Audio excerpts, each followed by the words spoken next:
नमस्कार दोस्तों। इस वीडियो में हम बाल विकास के पहले चैप्टर बाल विकास की अवधारणा का अध्ययन करेंगे और जानेंगे कि वृद्धि और विकास में क्या अंतर है। वृद्धि का अर्थ शरीर और शरीर के अंगों के भार, आकार आदि में होने वाली बढ़ोत्तरी को कहा जाता है। जैसे जब बच्चा छोटा होता है तो उसका वजन और हाइट दोनों कम होती है, लेकिन जैसे जैसे वह बड़ा होता है वैसे वैसे उसकी हाइट और वजन बढ़ने लगती है। वृद्धि सिर्फ शारीरिक पक्ष में होने वाले विकास को दर्शाता है, इसलिए इस प्रक्रिया को संकीर्ण प्रत्यय कहा जाता है। वृद्धि को मापनीय प्रक्रिया माना जाता है क्योंकि शरीर में होने वाले परिवर्तन, चाहे वह हाइट से संबंधित हो चाहे वजन से संबंधित हो, उसे मापा जा सकता है। इसलिए वृद्धि मापनीय होती है। वृद्धि को असतत प्रक्रिया भी कहा जाता है क्योंकि यह कुछ समय बाद रुक जाती है। जैसे बालक बालिकाओं में एक समय के बाद हाइट बढ़ना बंद हो जाता है। अब जानते हैं कि विकास किसे कहा जाता है। विकास एक व्यापक प्रक्रिया होती है जिसमें विकास के सारे पक्ष आ जाते हैं, जैसे शारीरिक विकास, मानसिक विकास, संज्ञात्मक विकास, सामाजिक विकास, नैतिक विकास, भाषागत विकास आदि, जबकि वृद्धि में सिर्फ एक पक्ष आता है। विकास की प्रक्रिया गर्भधारण से लेकर जीवन पर्यंत चलती रहती है। विकास को अनेक मनोवैज्ञानिकों द्वारा परिभाषित की गई है, जैसे हरलॉक इसे व्यवस्थित और समनुगत परिवर्तन मानते हैं जो प्रौढ़ावस्था के लक्ष्य की ओर परिवर्तनों का प्रगतिशील क्रम होता है, जिसके परिणाम स्वरूप नई विशेषताएं और योग्यताएं प्रकट होती हैं। और मुनरो विकास को परिवर्तनों की श्रृंखला मानते हैं जो भ्रूणावस्था से प्रौढ़ावस्था तक होती है। विकास को मात्रात्मक और गुणात्मक दोनों प्रक्रिया माना जाता है क्योंकि शारीरिक विकास को मापा जा सकता है, अतः उसे मात्रात्मक विकास कहा जाता है, और बाकी अन्य विकास जैसे मानसिक, संवेगात्मक, भाषागत आदि विकास को गुणात्मक विकास कहा जाता है। विकास की कुछ विशेषताएं भी है, जैसे यह विकास सतत रूप से होता रहता है। विकास के परिणाम स्वरूप नए गुण, क्षमता और योग्यता दिखाई देते हैं। विकास का अनुभव किया जाता है। अब आइए जानते हैं कि वृद्धि और विकास में क्या अंतर है। सबसे पहला और मुख्य अंतर यह है कि वृद्धि सिर्फ शारीरिक पक्ष से संबंधित है, जबकि विकास के अंतर्गत सभी पक्ष आ जाते हैं। दूसरा अंतर है कि वृद्धि कुछ समय के बाद रुक जाती है, जबकि विकास गर्भधारण के पश्चात जीवन पर्यंत चलती रहती है। तीसरा अंतर है कि विकास निश्चित क्रम के अनुसार होता है, जबकि वृद्धि में कोई निश्चित क्रम नहीं होता। चौथा अंतर है कि वृद्धि को मापा जा सकता है, परंतु विकास का अनुभव किया जा सकता है।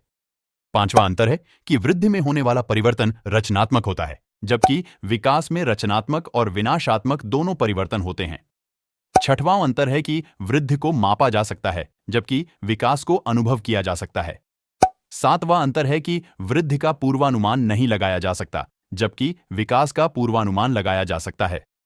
आठवां अंतर है कि वृद्धि का स्वरूप बाह्य होता है, जबकि विकास का स्वरूप आंतरिक होता है। शारीरिक विकास को ही वृद्धि कहा जाता है, जो विकास का ही एक पक्ष है, जबकि विकास एक स्वतंत्र पक्ष होता है जिसके अंतर्गत शारीरिक, मानसिक, संवेगात्मक, भाषागत आदि विकास आते हैं। विकास के दौरान विभिन्न प्रकार के परिवर्तन भी देखने को मिलते हैं, जैसे आकार में परिवर्तन, जिसके अंतर्गत शरीर के बाह्य और आंतरिक भागों के आकार परिवर्तित होते हैं। इसके बाद आता है अनुपात में परिवर्तन, जिसमें बच्चे के विभिन्न शारीरिक अंगों के विकास के अनुपात में परिवर्तन देखने को मिलता है। बच्चे के विकास के साथ साथ उसके पुराने चिन्ह बदल जाते हैं और नए चिन्ह का उदय होता है, जैसे बच्चों के दूध के दांत गिरने के पश्चात नए दांत विकसित हो जाते हैं और बालक बालिकाओं में जातिगत लक्षण दिखने लगते हैं। विकास के कई क्षेत्र या आयाम हैं, जिसमें पहला है शारीरिक क्षेत्र। इस क्षेत्र के अंतर्गत शरीर की मांसपेशियों, हड्डियों और विभिन्न अंगों की संरचना के विकास को रखा गया है। शारीरिक विकास के अंतर्गत ही सूक्ष्म और स्थूल गतिक विकास भी आता है।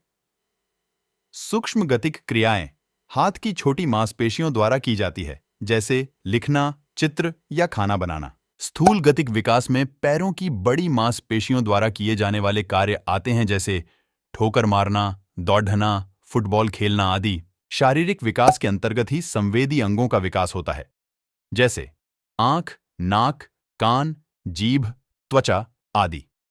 इसके बाद आता है संज्ञानात्मक विकास, जिसे बौद्धिक विकास भी कहा जाता है। इसके अंतर्गत सोचने, कल्पना करने, अमूर्त चिंतन करने, तर्क करने, अवधारणा बनाने जैसे गुण विकसित होते हैं। इसके बाद आता है नैतिक विकास। नैतिक विकास मुख्य रूप से सही और गलत के बीच के अंतर को समझना है।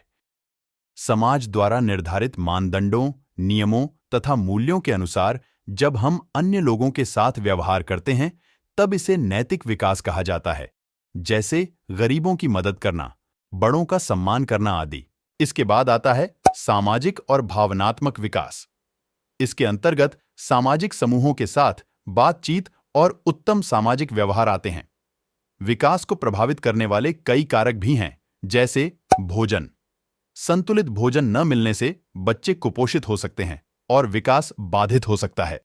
पर्यावरण भी बच्चे के विकास में महत्वपूर्ण भूमिका निभाता है। बच्चे को ताजी हवा, धूप और आसपास स्वच्छ माहौल न मिलने से बच्चे बीमार हो जाते हैं, जिससे उनका विकास प्रभावित होता है।